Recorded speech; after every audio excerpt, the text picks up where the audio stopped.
आज का विषय है ओम क्या है। ओम नाम धरने वाला कौन? आज का यही विषय है। वेदों में ओम नाम की व्याख्या है। जितने मंत्र हैं सब में सर्वप्रथम ओम शब्द का प्रयोग किया जाता है। सारे शास्त्रों में ओम है। गीता में भी ओम है, बीजक में भी ओम शब्द का प्रयोग है।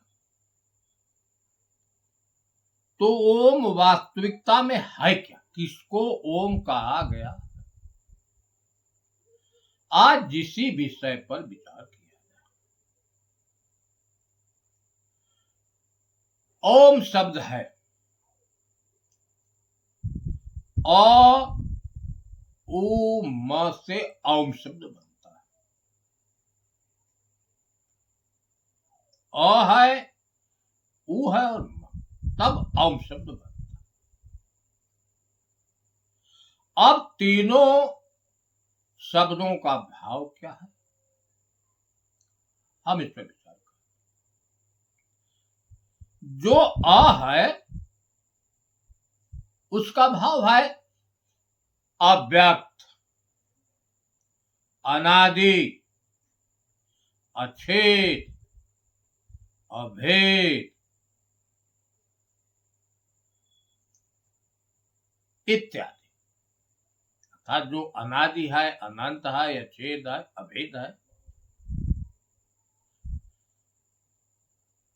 अ का संबोधन यह है, अ से अज्ञात होता है। लेकिन उ का भाव क्या है? उ का भाव है उससे। म का भाव है माया।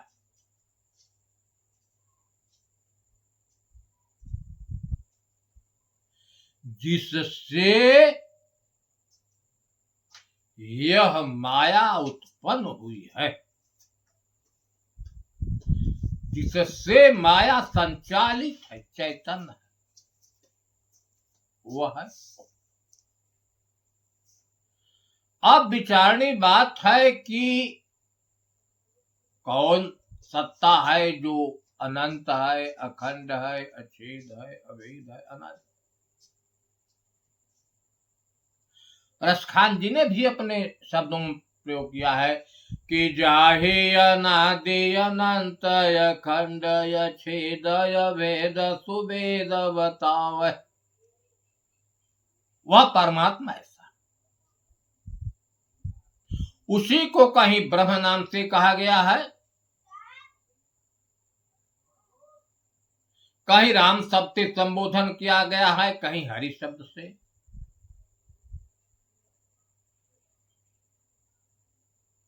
कहीं सार शब्द, कहीं टकसार, कहीं पारक, कहीं आदि पुरुष आदि। एक को ही अनेक नामों से संबोधन किया गया है।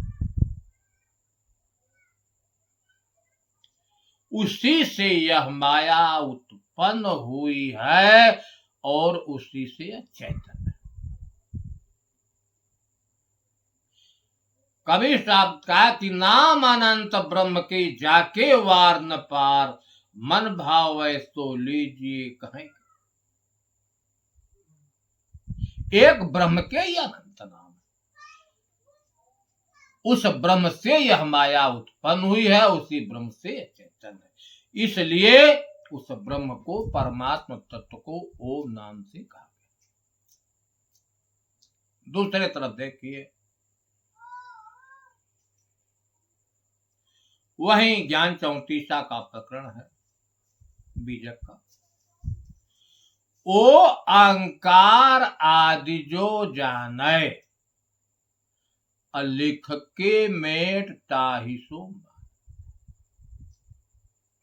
ओ अहंकार कहे सब कोई, जिन यह लखा सो बिरला हो। ओम चाहे ओ, कहीं लोग ओ का प्रयोग करते हैं, कहीं ओ का। कभी सम की उसका प्रयोग जो आदि से है, आदि जो जाने, अर्थात जो सृष्टि के पहले था, आज भी और अंत में भी रहेगा, उसी परमात्म तत्व को कबीर साहब ने ओम नाम से कहा। लेकिन आज क्या होता है कि ओ को हम लिखते हैं, कलम से ओ लिखते हैं और मिटा देते हैं, इसी को लोग ओ मान लिए, यही ओ है। ओ अहंकार कहे सब कोई, जिन यह लखा सो बिरला होई। अर्थात जो सृष्टि के पहले था, जिससे सारी सृष्टि उत्पन्न हुई है, कबीर साहब ने उसी को ओम नाम से स्वीकार किया है, कहा है कि वही विजय की साखी है कि एक अंड ओंकार ते सब जग भया पसार,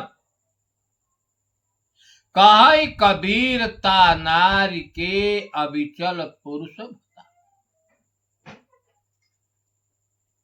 एक अंड ओंकार से, एक ओम से ही अंड कहा गया है सारे ब्रह्मांड में जितने लोग हैं। एक ओंकार से ही जितने लोग हैं सबका पसार, सब जग भया पसार, अनेक पिंड है। कहाई कबीर ता नारी की जो पिंड है, शरीर है, सब में रहने वाला वही अविचल अविनाशी सत्ता ही है, जिसको ओम नाम से कहा गया है।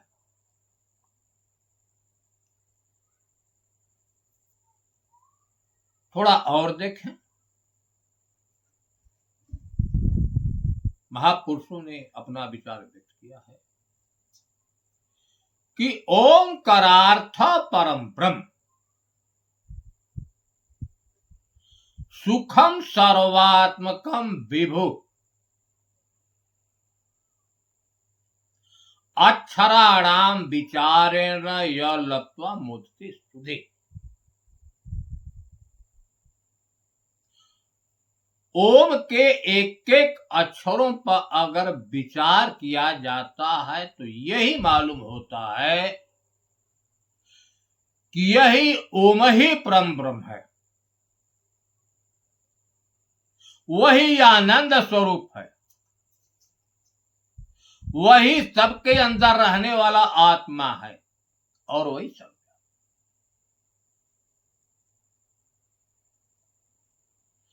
तमाम प्रमाणों से यही सिद्ध हुआ कि ओम ही परम ब्रह्म है, वही सबके अंदर रहने वाला आत्मा है, वही सर्वव्यापक है। चाहे उसको हम राम शब्द से संबोधन करें, चाहे हरि शब्द से संबोधन करें, चाहे सतगुरु अनेक नाम है, लेकिन यह सब एक के ही नाम, कोई दूसरा नहीं है कि ओम कोई दूसरा है, हरि कोई दूसरा है, केवल लक्षणों के मुताबिक लोगों ने नाम रखा है। यह तो पहला प्रश्न था कि ओम क्या है। हम इस बिंदु पर पहुंचे कि ओम ही परम ब्रह्म है, वही परमात्मा है, वही सर्वव्यापक है, वही हर घट में है, कोई दूसरा नहीं है। दूसरा है कि ओम नाम धरने वाला कौन है। प्रश्न बहुत महत्वपूर्ण है। किसने ओम नाम धरा, किसने राम कहा, किसने हरि कहा।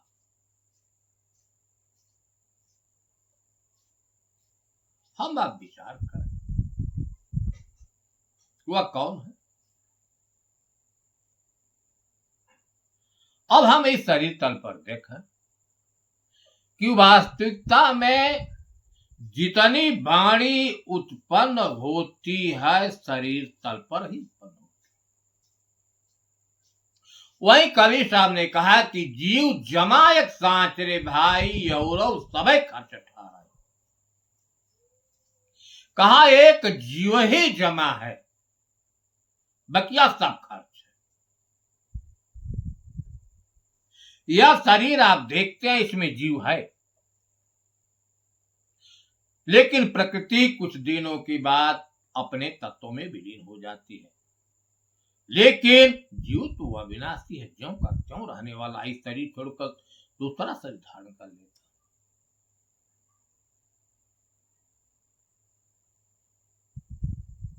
जीव शब्द पर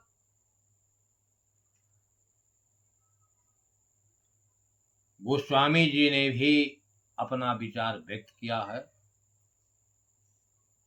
कि ईश्वर अंश जीव अविनाशी, कि यह विनाशी जीव जो है ईश्वर का ही अंश है।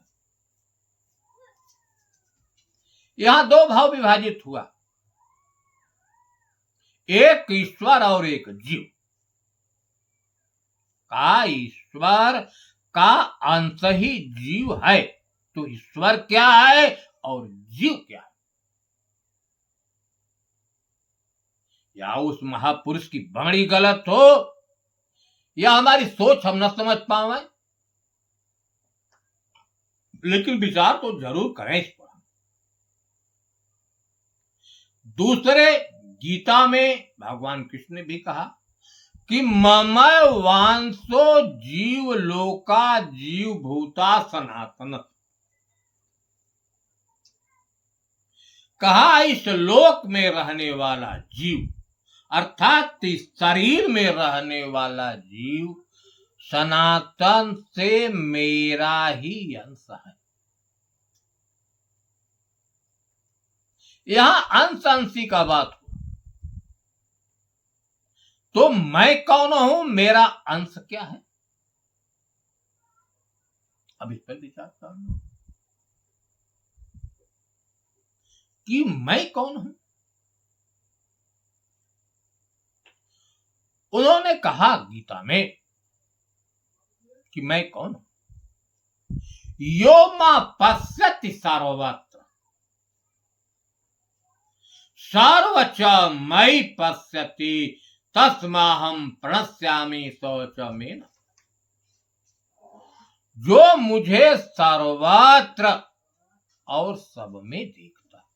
सर्वत्र का मतलब होता है कि जहां तक खाली आकाश है वहां तक जीव है। सब एक चेतन से ही चैतन्य है, इसलिए सर्वव्यापक कहा। और हर घट में अनुभूति होती है। घट में कहा कि मैं सर्वव्यापक होते हुए सब में हूं। मैं जब सब में हूं तो इसी में जीव भी होगा। तो जीव क्या है?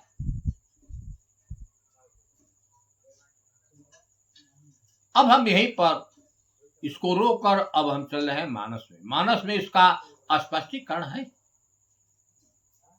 कि ममय वांसो जीव लोका, कि ईश्वर अंश जीव अविनाशी।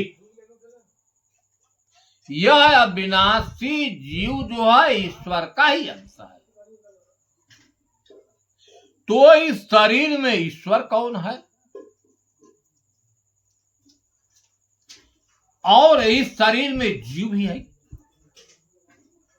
क्योंकि ईश्वर अगर न होता तो श्वासा नहीं चलती।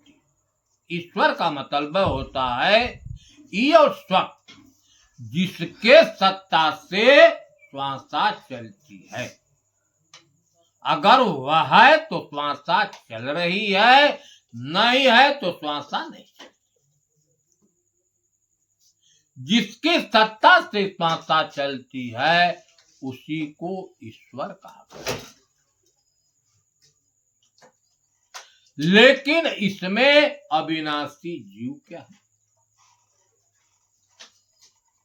अब यह विचारणी बात, पहले हम इस शरीर को देखें, तब था लगेगी कि वास्तविकता में इस शरीर में कितने लोग।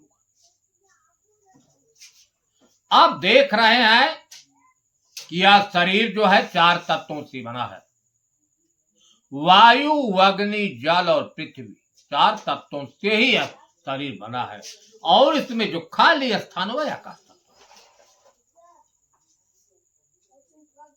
इस शरीर में 5 ज्ञानेंद्रियां हैं और 5 कर्मेंद्रियां हैं।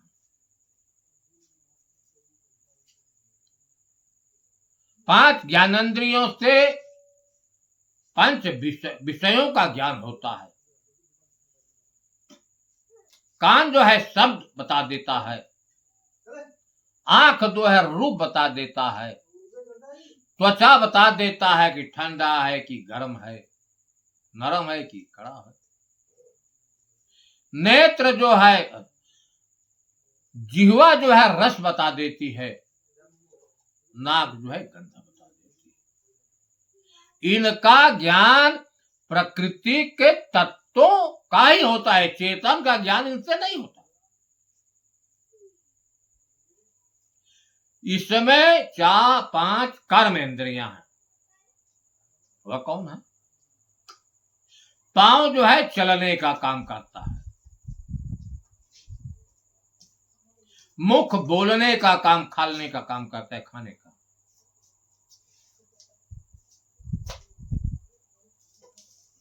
हाथ जो है लेने देने का काम करता है, गुदा मल त्याग का काम करता है, और लिंग से पेशाब होता है, विषय होती है। इसमें 10 प्राण है। प्राण अपान समान व्यान उदान। प्राण वायु का कार्य है श्वासा लेना, श्वासा इसी से चलती है। अपान वायु का काम छोड़ना, मल त्याग, पेशाब त्याग अर्थात शरीर से जो कुछ बाहर किया जाता है वह अपान वायु का। उदान वायु का काम है उठना। व्यान वायु का काम है फैलना, हाथ तैरना, और समान वायु का काम है बैठना। प्राण हवा एक ही है, लेकिन अलग अलग क्रियाओं से अलग अलग नाम रखा। इसमें 5 और हैं। कूर्म, कृंकल, शेष, देवदत्त और धनंजय। कूर्म वायु से पलकें झपती हैं, गिरती हैं, खुलती हैं। कृंकल से छेक आता है। नाग वायु से ढका, देवदत्त से जम है। और धनंजय वायु जो है, इससे शरीर में सूजन हो जाती है। धनंजय वायु जब खराब हो जाता है तो शरीर फूल जाता है।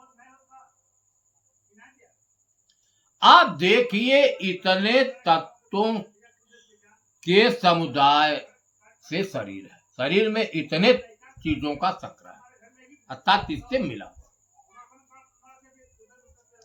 अब इस घर में रहने वाला कौन है, भी यह विचार करना है। एक है चेतन, दूसरी है उसकी माया शक्ति। चाहे चेतन का है, चाहे आत्मा का है, चाहे ब्रह्म का है, चाहे हरि का है। दूसरी है उसकी माया शक्ति। माया शक्ति क्या है? उसको अंतःकरण भी कहते हैं। भीतर में क्रिया करने वाले को अंतःकरण कहते हैं।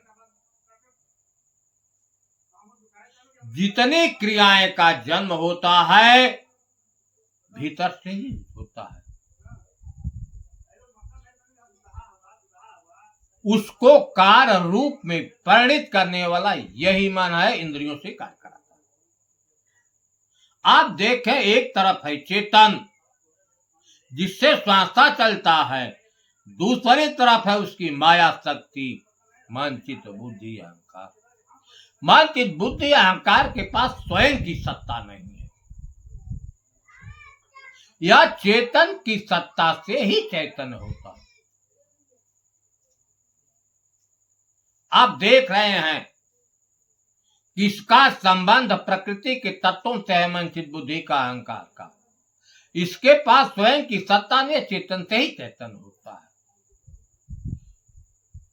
प्रकृति अलग है, चेतन अलग है, लेकिन संग है। कैसे देखें? चेतनता होती है कि आग और लोहा दोनों विजाती हैं। लोहा प्रकृति तत्व है, आग अग्नि तत्व है। लेकिन संयोग से जब लोहा अग्नि का संयोग हो जाता है तो लोहा लाल हो जाता है और गर्म हो जाता है। अब विचारणी बात है कि लोहे में जो लालिमा और ऊर्जा है वह अग्नि तत्व का है, लोहे का नहीं। क्यों हुआ? होने के कारण है संग। आग और लोहे का जब संग हुआ तब अग्नि की ऊर्जा लोहे में प्रवेश कर गई और लालिमा। उसी प्रकार अंतःकरण का अर्थात मन चित्त बुद्धि का चेतन के साथ संग है अनादिकाल से।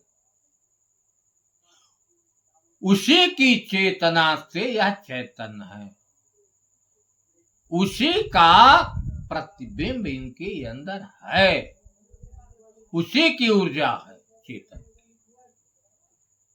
क्रिया शक्ति ज्ञान शक्ति इनके अंदर चेतन की। क्रिया का जन्म यहीं से होता है। अब विचारणी बात है कि हम आत्मा को जीव का है कि अंतःकरण क्यों? क्योंकि अंतःकरण जो है जड़ और चेतन दोनों के संयोग से है। जैसे अर्थ और फेस है, दोनों अलग अलग हैं तो बल्ब नहीं जलता न मोटर चलती है। जब दोनों का संयोग हो जाता है तो बल्ब भी जलने लगता है, मोटर। उसी प्रकार जो चेतन है और उसकी माया शक्ति, चेतन की जब चेतना अंतःकरण के पास पहुंची तो अंतःकरण के अंदर क्रिया करने की शक्ति, यही जीव नाम से जाना जाता है, लक्षण प्रदर्शित होता है। जैसे कि ईश्वर अंश जीव अविनाशी, यह विनाशी जीव ईश्वर का ही अंश है, यही मन चित्त बुद्धि। अगर चेतन अमल सहज सुख राशि। अब विचारणी बात है कि यही मन बुद्धि है, बीच में दो पक्ष है, एक तरफ माया है और एक तरफ चेतन। यही मन बुद्धि अगर माया में चला जाता है तो जन्म मरण के प्रवाह में, अगर चेतन में चला गया तो भव बंधन छूट गया। इससे यह क्लियर होता है कि यही मन चित्त बुद्धि को ही जीव नाम से कहा, क्योंकि सारी क्रियाओं को यही करने वाला। अब आप सुनिए, यही मनुष्य शरीर, यही मानव है जिसने वेदों को बनाया। मानव के अंदर जीव है, चेतना शक्ति है। वेदों को बनाने वाला यही मानव है, पुराणों को बनाने वाला यही मानव है। चाहे ओम कहना हो, चाहे हरि कहना हो, चाहे राम कहा हो, यावत नामों को धरने वाला यही जीव है। इससे परे कोई नहीं है नामकरण करने वाला। आप निगाह फैलाकर देखें, जितने चीज लिखी हुई है सब मानव की लिखी हुई, जितने नामकरण है सब मानव ने किया। मानव के परे कुछ नहीं। मानव ने ही तीर्थ बनाया, व्रत बनाया, मंदिर बनाया, उसमें का मूर्ति बनाया, सबका निर्माण करने वाला यही मानव है, यही जीव है, लेकिन अज्ञानता के चलते अपने को भूल गया। हम एक भजन के माध्यम से आपको प्रस्तुत कर रहे हैं कि जीव जमाए कसाचर भाई और सबई खर्च ठहराई। जीव से बाटे सकल संसारा, जीव से बाटे सकल संसारा। सब कर जनैया हो जीव बिचारा। सबको रचने वाला, सबको जानने वाला एक जीव ही, यही मन बुद्धि इसमें रहने वाले आत्मा का अनुभव करते हैं। वेद पुराण कुरान कह रचयिता, ईश्वर ब्रह्म खुदा गाड हरि हजरत कहता। जंत्र मंत्र सिद्धि साधन सब कर मनईता। जीव से परे नाई कोई दिखैता। ब्रह्मलोक सतलोक इंद्रलोक मृत्युलोक नाम कह धरैता। अजीव से परे नाही कोई दिखैता। सब कुछ का नाम था, कर्ण कर्म यही, लेकिन क्या होता है कि खुद भूल गयल भरम में तू आपके। तेरे परे नाही कुछ भेद दिखैता। तेरा न आदि न अंत मोरे भाई। तुम्ही सर्वव्यापक हो सब में समाई। तुमसे तो बाटे संसार हो, भरम में भुलाए गईला भैया। अब ही से चेता शरण संत जाए। आत्म तत्व के दई है लखाए। हो जाए जिंदगी सकार हो, कबीर विचार मुरे भैया। कर विचार विकार परिहरि तरण तारण सोए। मानुष जन्म पाय के मिथ्या में जहड़ाई। आपने देखा ओम ही परम ब्रह्म, वही आत्मा है, वही परमात्मा है। और इन सबों का नामकरण करने वाला जो जीव जो है, इसमें चेतन है, शरीर में चेतन की चेतना से मन चित बुद्धि अहंकार चेतन है। सारे नाम को करण करने वाला यही बुद्धि है। लेकिन किसने किया? क्योंकि सभी वैज्ञानिक नहीं होते लोग, न सभी ऋषि होते हैं। जो खोजा वही जाना, वही ज्ञानी इत्यादि चीजों को रचना करने वाला है।